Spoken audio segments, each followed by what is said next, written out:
37 minutos en el territorio continental ecuatoriano, buscando la verdad en la revista de Opinión Democracia. Queremos saludar a nuestras siguientes invitadas, la doctora Pamela Aguirre, académica, constitucionalista, y la doctora Paulina Araujo, académica y penalista con amplia experiencia. Les convocamos para analizar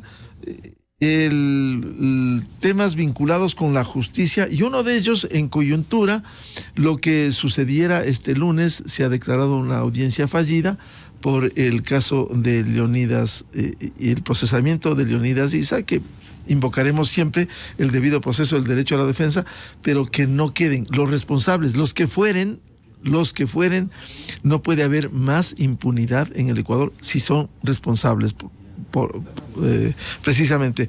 Doctora Paulina Araujo, ¿cómo ha visto este inicio de estos procesos? Sabemos que más de 100 procesos tiene la Fiscalía General, con toda la rigurosidad, porque habrá que pedir pruebas y avanzar en los procesos. Buen día, doctora Paulina Araujo. Muy buen día, muchísimas gracias por la invitación. Un saludo cordial a la doctora Aguirre y a toda la audiencia de Radio Democracia. Bueno, importante tener presente que hay varios tipos de procesos penales en el contexto del paro. De ciertos delitos, el procedimiento penal es el común, el largo, el que tiene varias etapas. Y de otros se va a ceñir a la figura del delito flagrante.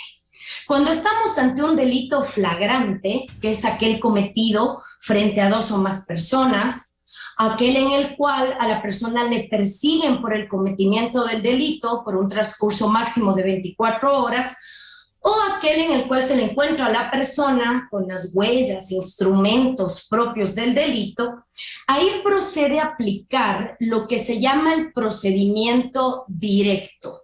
Es un procedimiento cortísimo y que está a cargo de un solo juez, justamente porque deriva de un delito flagrante. En este caso también hay que indicar, no todo delito puede someterse a un procedimiento directo. Hay delitos graves que están excluidos. No en vano la regla general le dice, delitos con pena de hasta 5 años pueden ser sometidos a este procedimiento que, recalco, es corto. Condensa en una sola audiencia la posibilidad de juzgar a la persona que ha cometido un delito flagrante. Eso es importante hacer notar, porque en concreto...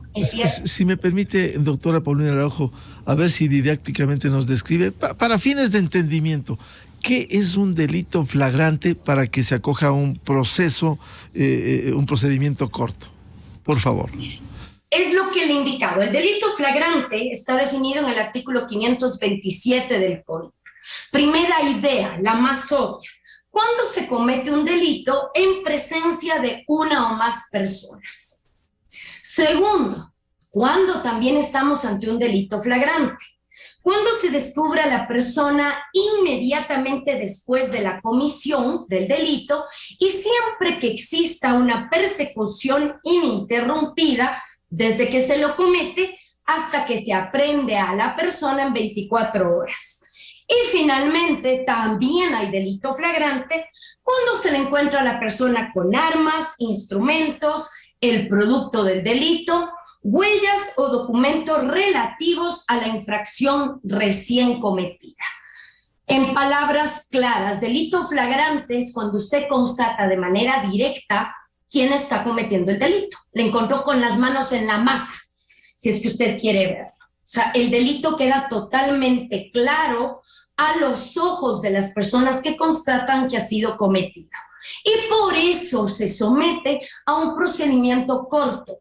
Se llama procedimiento directo. Procedimiento que lo tenemos vigente desde la publicación del COIB el 10 de febrero del 2014, en plena vigencia 10 de agosto del 2014. Ya por un lapso de más o menos 8 años tenemos vigente el procedimiento directo. Procedimiento que se lo aplica todos los días en las unidades de flagrancia. Doctor Araujo, consecuentemente, ¿podría encajar estos hechos últimos de la manifestación y el caso específico de Leonidas Issa en este caso un delito flagrante? En delito flagrante y ante todo como tiene pena de hasta 5 años, el descrito en el 346, la paralización de un servicio público. Porque otros delitos, como el sabotaje, el terrorismo, delitos graves, no podrían ser llevados a un procedimiento directo, sino que se deben someter al procedimiento penal común, con todas sus etapas, filtros, varias autoridades de justicia, cada una cumpliendo su rol. Bienvenida a la doctora Pamela Aguirre, su comentario respecto de estos casos, el delito flagrante y lo que ha ocurrido en el país.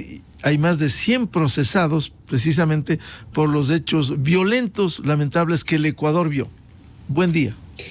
Muy buenos días, Miguel. Buenos días a la doctora Paulina Araujo y a toda la audiencia de este prestigioso medio de comunicación. Como ya lo señaló la doctora Araujo, efectivamente existe esta posibilidad de este procedimiento directo, que es básicamente un procedimiento en un periodo de tiempo mucho más corto, habida cuenta de que existe la flagrancia. Entonces, desde el ámbito penal creo que queda identificado porque este es un procedimiento que se toma menos tiempo, pues básicamente porque existe una flagrancia, porque los delitos, además, esto es también bastante importante, los delitos que se consideran imputables, pues son aquellos que no causarían tanta conmoción social como aquellos que se consideran graves en el mismo Código Integral Penal, razón por la cual existe este procedimiento. Ahora, respecto a lo ocurrido el día de ayer, yo tengo algunas observaciones desde el punto de vista constitucional. Llama la atención el hecho de que pues no se haya instalado la audiencia a pesar de que todas las partes procesales estuvieron presentes. Es decir, la jueza tenía la obligación constitucional, si las partes están presentes, de instalar la audiencia y escuchar en audiencia a las partes. Porque de las noticias, además este es otro tema bastante curioso, esta audiencia, por una razón que no está clara, se declara en reservada, cuando la regla general es que las audiencias sean públicas. El principio constitucional de publicidad de la Administración de Justicia. Entonces, básicamente, de lo que podemos conocer es de lo que se tiene conocimiento a través de medios de comunicación. Y llama la atención que no se haya instalado la audiencia, que se haya escuchado a las partes y que la jueza haya declarado, que no haya instalado la audiencia, que haya declarado fallida la audiencia, y por otro lado, que haya decidido, escuchando a las partes, consultar a la Corte Constitucional respecto de la compatibilidad del artículo 640 con la Constitución. A ver, la consulta de norma como figura de control constitucional a cargo de juezas y jueces, pues es una figura que se encuentra prevista en la Constitución y que señala que cuando el juez se encuentra dentro de la sustanciación de una causa, suspende la tramitación y eleva en consulta a la Corte Constitucional. ¿Por qué? Desde mi punto de vista llama la atención que no se haya instalado la audiencia, porque bien pudo haberse instalado la audiencia, escuchar en audiencia justamente toda la evacuación de la prueba que, de conformidad con el 640, tenía que hacerse.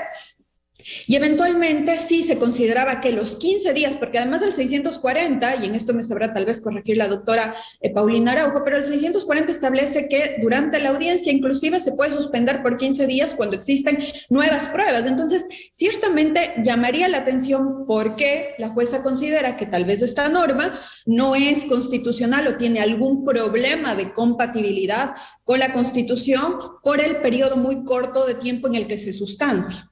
Ahora, también habrá que ver cuáles son los fundamentos de la jueza para realizar esta consulta de norma. ¿Por qué? Porque la consulta de norma no es suspendo y le envío a la Corte, sino que en la consulta de norma los jueces están obligados constitucionalmente y por reglas jurisprudenciales a motivar la consulta. Esto quiere decir que la jueza tiene que señalar por qué el artículo es inconstitucional, por qué el artículo 640 considera que es contrario a la Constitución, en específico el tiempo en el que se tramita. Tiene que señalar los argumentos según los cuales ella considera que este artículo es incompatible con alguna norma de la Constitución, de lo que... Doctora Aguirre, pero permítame, ¿la jueza no puede determinar eso? ¿Puede invocar?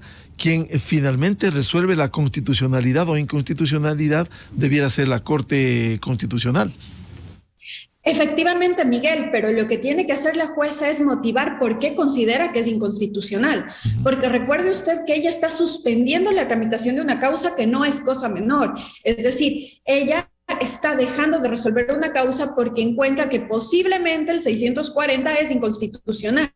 Y entonces, para motivar esa suspensión, la Corte exige que se diga cuál es el artículo constitucional que se encuentra infringido, los argumentos por los cuales ella considera que sería inconstitucional. Y en este punto, efectivamente, Miguel, la Corte podría o no tomar esta argumentación de la jueza, podría tener otra argumentación totalmente distinta, pero la jueza, cuando suspende, tiene que motivar.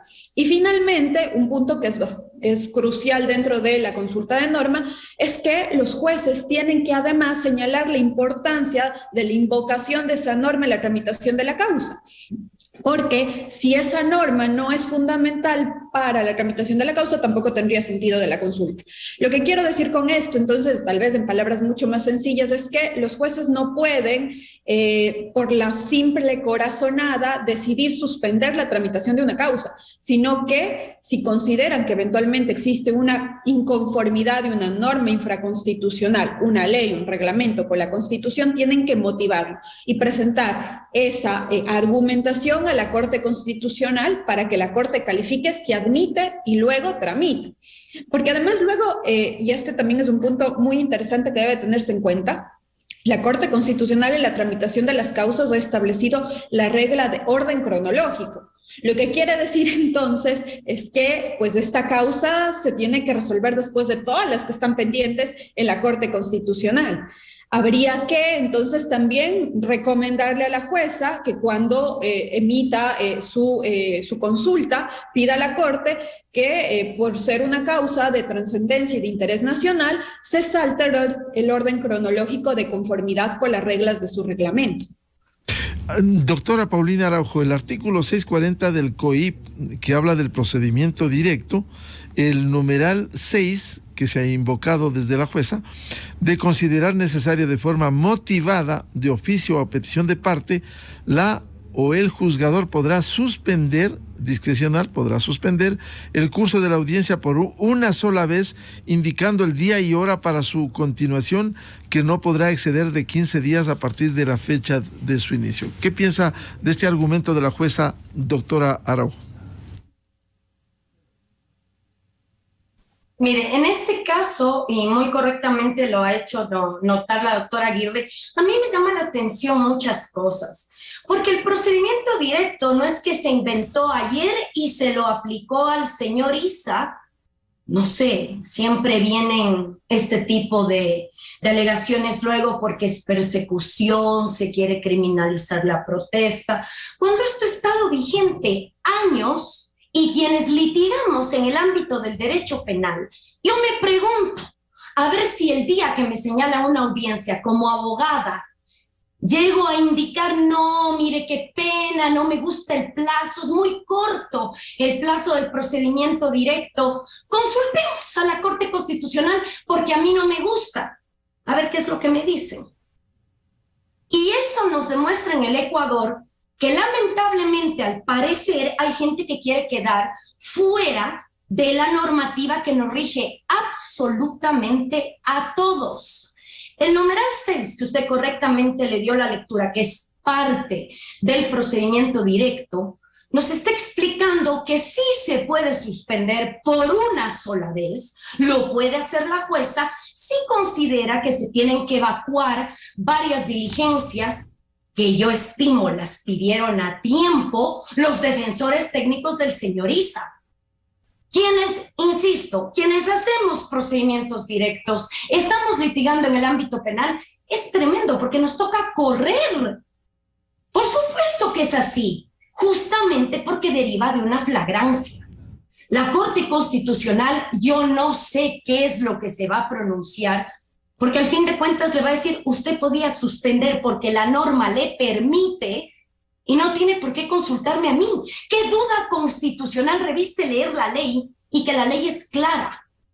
Y hay algo que la verdad es que espero que conforme avance el día lo verifiquemos o no, porque ahí sí sería ya la demostración que tenemos una justicia de doble rasero. Según escuché a un defensor del ingeniero Leonidas Sisa, lo que sí se hizo el día de ayer fue sustituirle medidas alternativas a la prisión preventiva. Voy a recapitular. Cuando al señor Issa se le hace la audiencia de calificación de flagrancia, primero Fiscalía pidió que se le dicte prisión preventiva. Motivó por qué las otras medidas eran insuficientes. Habló la defensa del señor Issa, hizo mención a una sentencia de la Corte Constitucional, porque veo que siempre acuden a mencionar a la Corte Constitucional, lamentablemente para descontextualizar todo, porque la sentencia que fue mencionada tenía que ver con pueblos no contactados. Y a través de esa audiencia indicó que no cabe que se dicte prisión preventiva. Ahí Fiscalía recapituló, dijo, no, sí, mire, vamos a poner otras medidas. Presentación ante la autoridad 2 veces y que tenga prohibición de salida del país. Resulta que ayer, al parecer, lo que sí hicieron es que el caballero se presente una vez cada 15 días. Para eso sí la norma está clara, ahí no hubo problema de convocación a la audiencia y para la finalidad que ya estaba señalada, que no la señalaron hace 5 días, estuvo señalada conforme lo dicta la norma, ahí sí ya no les gustó. Es más, profundamente la atención me llama que el órgano titular de la acción penal, que es la Fiscalía, también concordó que no tuvieron suficiente tiempo. ¿Qué hicieron durante estos días? Yo me pregunto, con buena fe y lealtad procesal, ¿por qué cuando tenía el momento de anunciar pruebas, momentos que la norma mismo lo determina, no se lo hizo? Doctora Araujo, no, en este tiempo no debieron haberse preparado tanto el fiscal cuanto la jueza.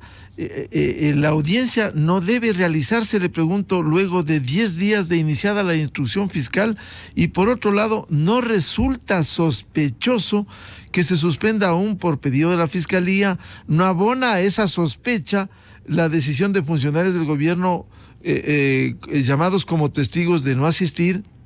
Y además se calificó como reservado por tratarse de un delito contra la seguridad del Estado, y ese es también, junto a los delitos sexuales, uno de los casos donde se puede declarar reservado. Lo de la reserva de la audiencia, como está dentro de los delitos en contra de la estructura del Estado constitucional, entiéndase seguridad pública, ok. Pero lo que yo no logro comprender, ¿por qué existe ese doble rasero en el Ecuador? Delitos flagrantes, procedimientos directos se los evacúa todos los días. Ahora resulta que con esto que están indicando, cualquier profesional del derecho o la Fiscalía, si no están de acuerdo con lo que dice la norma, bueno, ganamos tiempo consultando a la Corte Constitucional, algo de lo cual no hay duda y que la norma me está guiando. Otro argumento que vi, porque entre que le cambiaron la medida cautelar al señor Issa, porque al parecer para eso sí hubo tiempo, resulta que también hay el argumento que no, que como la jueza calificó la flagrancia, ya no tiene independencia para proceder a la audiencia que tenía que celebrarse ayer. Audiencia que tenía que celebrarse ayer, que parece también no tienen muy claro, tenía 2 partes. La primera parte se tenían que pronunciar acerca de cuestiones de validez procesal, procedimental, y ahí se tenía que escuchar si la Fiscalía acusaba o no. ¿Quién sabe si la Fiscalía ni acusaba? Y esto terminaba en un auto de sobreseimiento. Pero al parecer no se tiene muy claro qué se hace en audiencia única del procedimiento directo, cuando las normas están claras. Yo les soy muy sincera, me queda una sensación de que al parecer hay 2 procedimientos paralelos, hay 2 normas penales totalmente disímiles la una con la otra. Eso me parece que afecta al principio de igualdad. Yo no he sabido la duda que ha surgido del procedimiento directo cuando hay incluso una sentencia de la Corte Nacional, si bien se refiere a delitos de tránsito y otras decisiones de la Corte Constitucional que han indicado cuando hay un juez unipersonal, uno solo, se encarga de estos procedimientos cortos, eso no tiene influencia en la imparcialidad. Pero vemos que son tal tipo de alegaciones que se han hecho que al fin de cuentas nos deja, jurídicamente hablando, con una sensación de que una vez más parece que hay personas a las cuales las leyes no los tocan. Y encima más son las personas que luego se victimizan y dicen que les persiguen. O sea, es algo que a mí no me queda claro. Y también sí sería bueno preguntar, ¿por qué se les dio tiempo en una audiencia que era de juicio directo a hacer un cambio de medidas cautelares? Porque ahí sí, no hubo empacho en hacer. Para eso sí. Doctora Pamela Aguirre, ¿no hay sospechas, como bien ha señalado la doctora Paulina Araujo, en esta actuación en un proceso con delito flagrante que debiera ser ágil?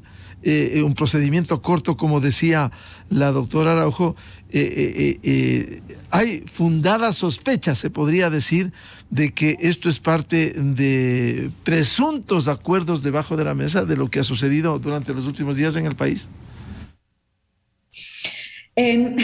Yo quisiera pensar que legítimamente la jueza tiene alguna duda de constitucionalidad que tal vez las partes lograron fundamentar de manera adecuada.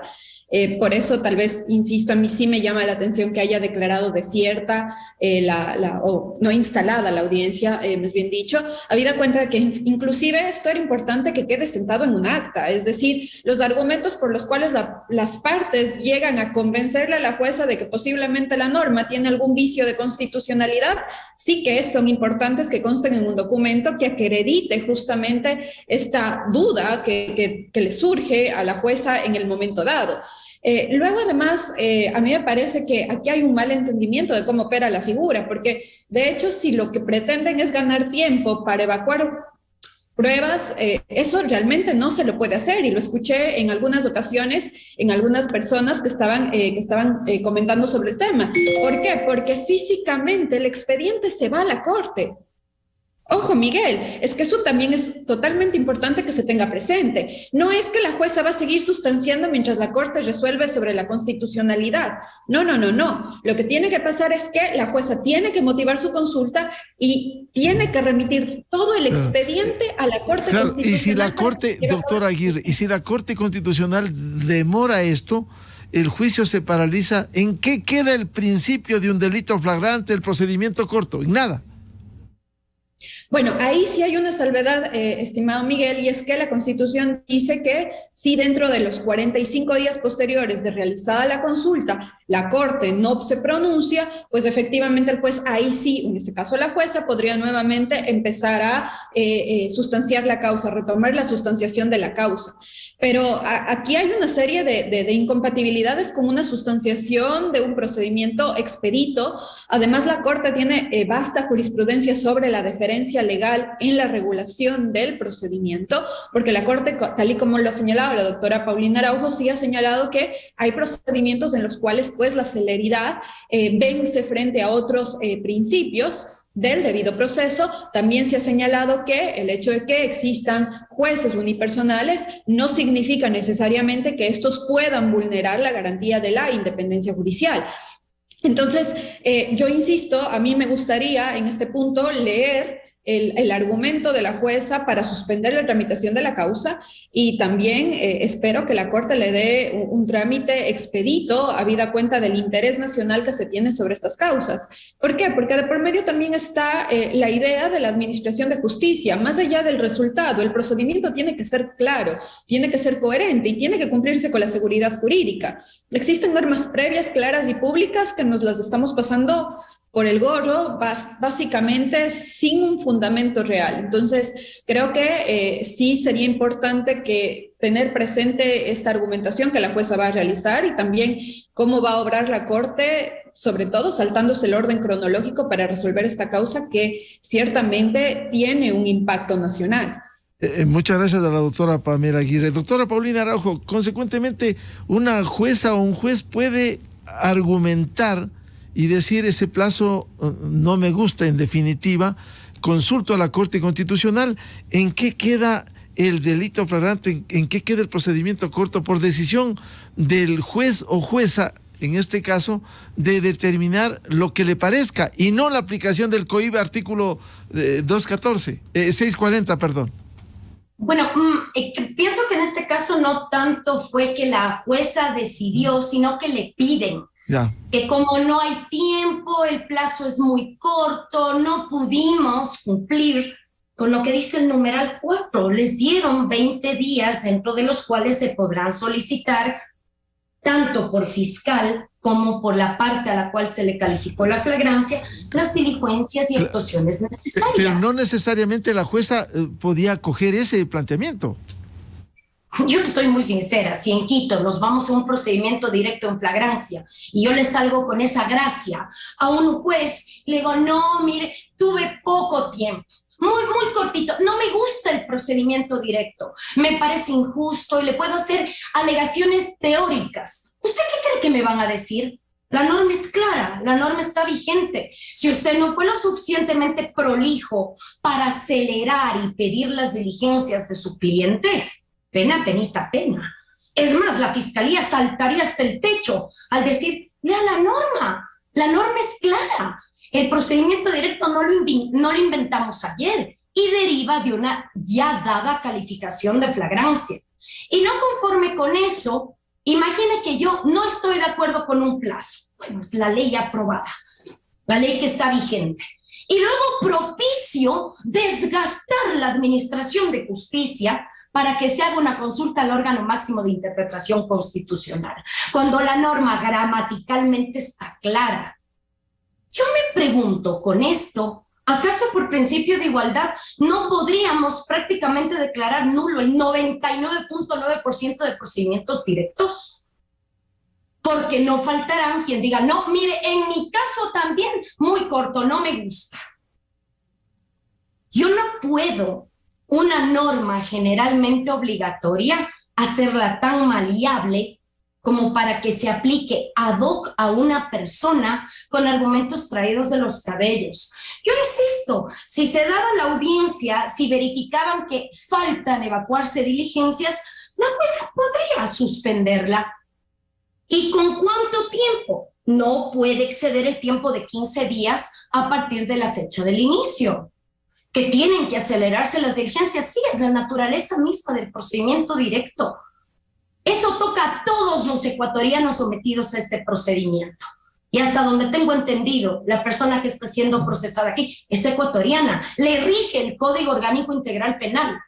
No tengo yo presente que exista una exclusión de aplicación de la norma punitiva cuando ha habido la calificación de flagrancia de este delito de paralización de servicios públicos, ¿no? Es lo que, ya le digo, a mí me queda una sensación de, bueno, finalmente, ¿qué nos rige? A ustedes, a mí.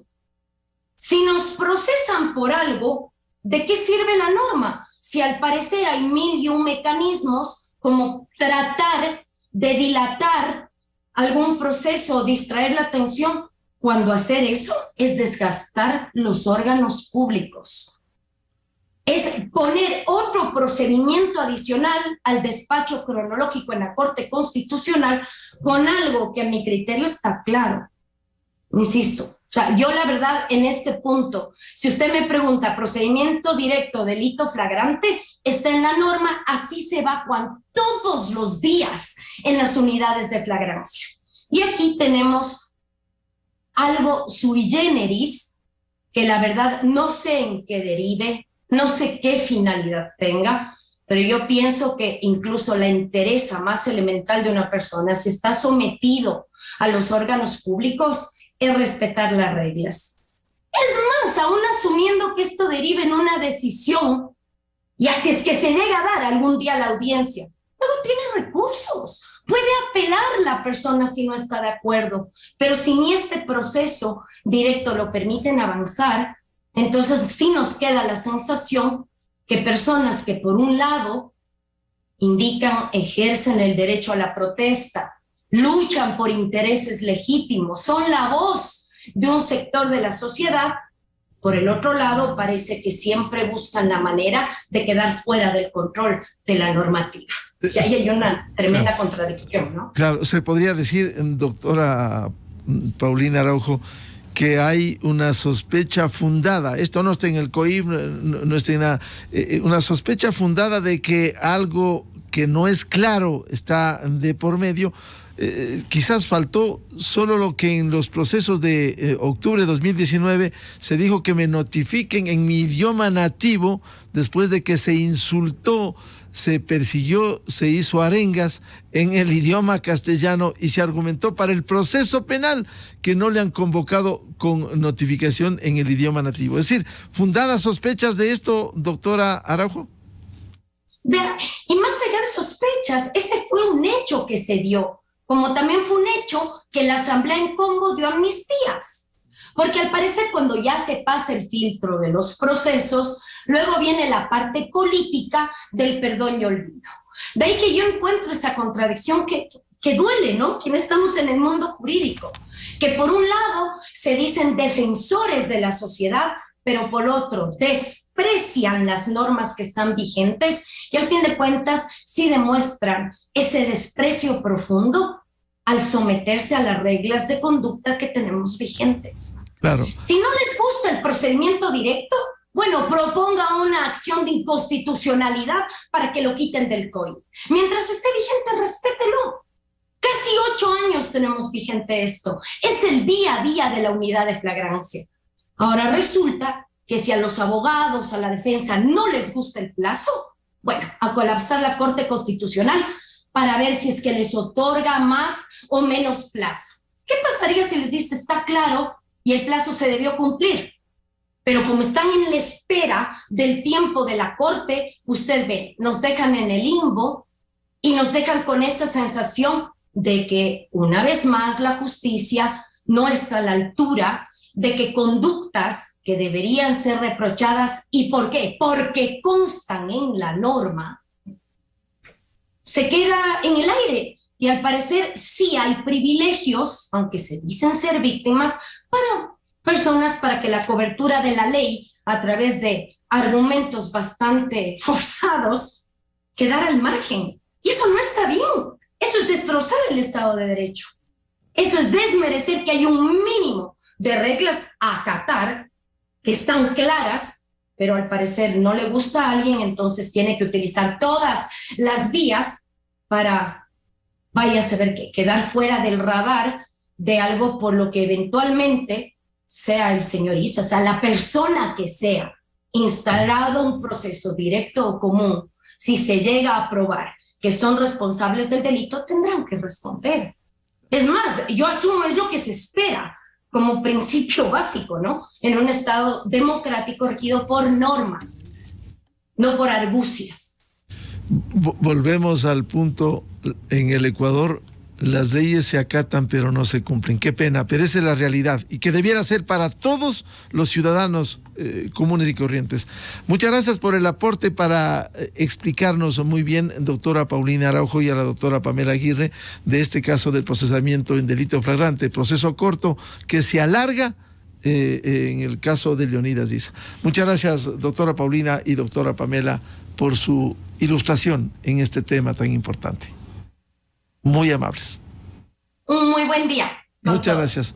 Muy buen día. Buscando la verdad en la revista de Opinión Democracia, cerramos la jornada de entrevistas y de debates en la revista de Opinión Democracia este martes. Les deseamos un feliz día. Les recomendamos, ya viene en Exa FM el show de la papaya. Muy buen día. Felicidades a todos. Miguel Rivadeneira en la revista de Opinión Democracia. Inicio de espacio promocional y publicitario. El Consejo de la Judicatura se puso de nuestro lado. La crisis carcelaria merece respuestas rápidas de las instituciones. Por eso incrementamos el número de